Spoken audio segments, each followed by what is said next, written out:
Today we're going to be looking at how simple it is to process your vendor bills and credits and have them become usable data within your NetSuite environment.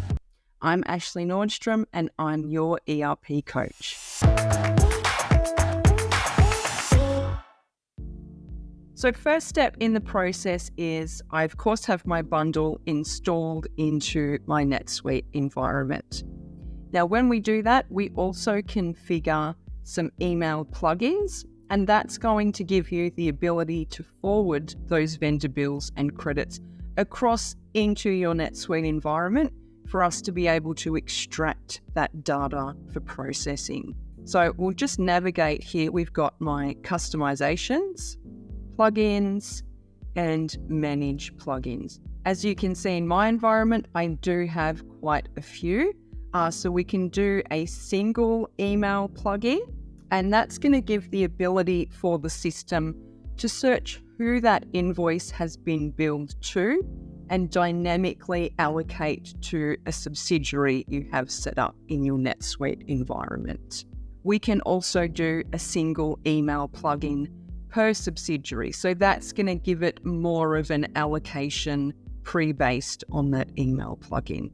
And I can drag and drop my PDF files and send it to this designated email address.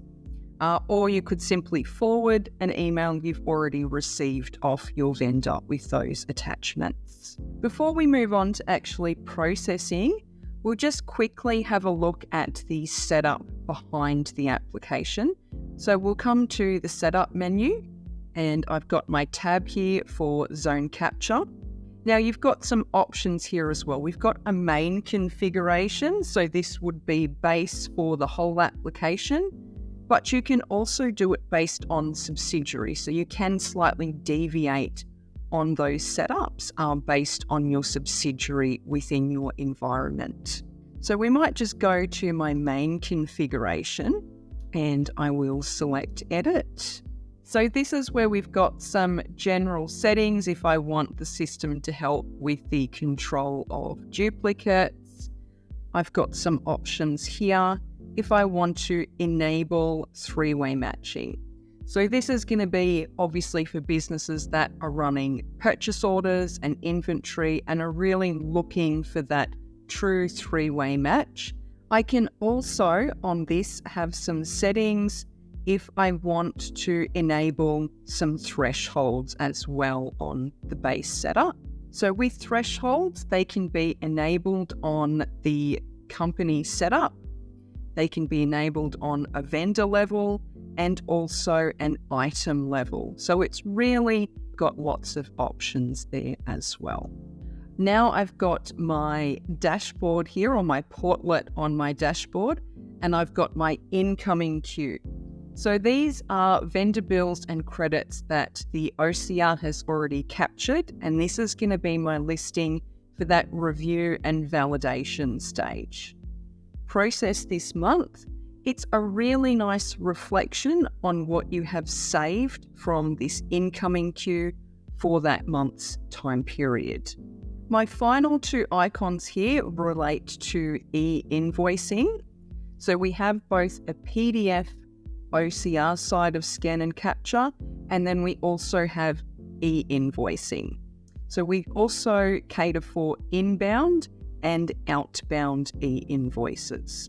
We're going to open up my incoming queue in another window.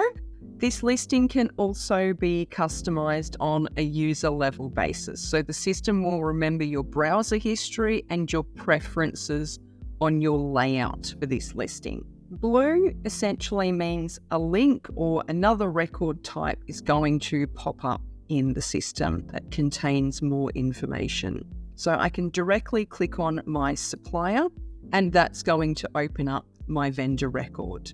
Similar with purchase orders, if we find a match to a purchase order within your environment, I can also directly open up that PO. We've also got the status of the purchase orders. Our system alert column that contains notifications for duplicates. NetSuite tends to warn you upon hitting save we want to warn you before you're even attempting to process this transaction. I've also got a quick pop-up of PDF, so I can simply select on one of my documents here, click the little PDF icon, and this also supports multi-pages in this pop-up. Okay, so now we'll go in to process a transaction. So all I need to do is select the process button and we can review the data that's been captured. So my vendor bill has loaded and we'll just go through some of the data that has been captured. So my invoice number has been captured and pre-populated, and similar with my invoice date. Now, as you can see, clicking on those fields, we're also highlighting back against the invoice where the system has captured that data from. We'll now get into the line level detail of this particular transaction. So I can simply scroll down. Now, as mentioned, this isn't related to a purchase order, so the OCR has captured and brought across a lot of this information for me. So it's pre-populated my description and pre-filled that, similar with my amounts. Now you'll notice I do have some GL coding that has been pre-populated here as a suggestion. So I can still manually edit this if I wanted this to post to a different line or different account by selecting my account listing. Now on the main setup, I did have a default account that had been pre-populated. If I don't have a default account saved on my vendor record, that would be the default the system will fall back on. So we do need an account to help pre-populate some of this data on a line level. So with this one, I do have a default saved on my vendor record. So we can quickly just show where that is set up. So if I open up my vendor file, under the Finance tab, I've got a default expense account that's been saved.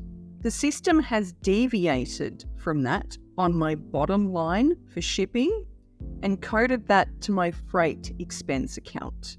That's because I have a rule set up, and when it meets certain criteria, it knows how to change that posting for me.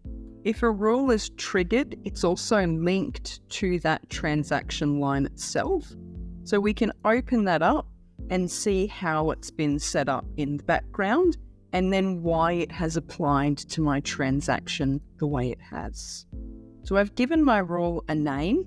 This is my criteria that I want it to run a search for. So I'm looking for the text of shipping and for my description to contain that. So I'm only asking for a partial match here.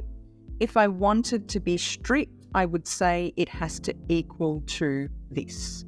I can make my rules vendor specific. I can have them apply to as many different vendors as I would like to select, or simply tick a box and say apply to all.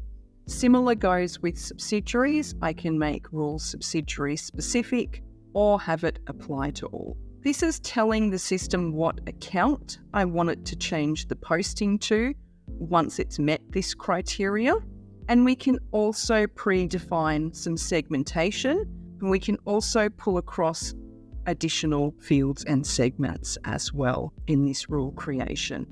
If I wanted to create a new rule to be applicable to this supplier, the same drop-down gives me the option for new, and that's going to give me a blank pop-up where I can create those from as well.